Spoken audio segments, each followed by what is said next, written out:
আসসালামু আলাইকুম। সফলতার জন্য কি দরকার? আজকের এই ভিডিওতে আমি সেটি নিয়ে কথা বলবো।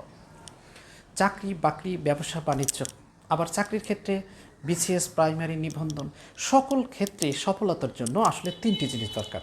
এক, মেধা; দুই, পরিশ্রম; তিন, ভাগ্য। আজকে আমি মেধা কী জিনিস সেটি নিয়ে একটু বলি। ধারাবাহিকভাবে আমি এই বিষয়গুলো আলোচনা করব। আপনার প্রত্যেকটা পর্ব দেখলে টোটাল একটা ধারণা পাবেন। মেধা কী জিনিস? মেধার ক্ষেত্রে বলা হচ্ছে, বিজ্ঞানীরা বলছেন, একজন সুস্থ সবল মানুষের যে মস্তিষ্ক, সেটি প্রতি সেকেন্ডে 1000 কম্পিউটারের ন্যায় নব নব আবিষ্কার করতে পারে। বিশ্বাস হচ্ছে না? আসলে যারা জ্ঞান চর্চা করেছেন তারা এটি অনুধাবন করেছেন। আসলে জ্ঞানের সীমা পরিসীমা বিশাল বিস্তৃত।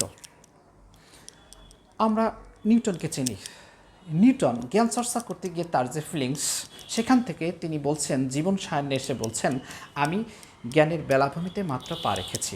অর্থাৎ জ্ঞান ভাণ্ডারে ঢুকে তিনি কিছুই নিতে পারেন নাই, তাই অনেক দিয়ে গেছেন। জ্ঞান চর্চা করতে গিয়ে আল্লামা ইকবালের যে ফিলিংস, সেখান থেকে তিনি বলছেন, জীবন সায়ান্নে এসে আমি জ্ঞানের মহাসমুদ্রে নুড়ি পাথর কুড়িয়ে গেলাম, পুরো মহাসমুদ্র পড়ে রইল।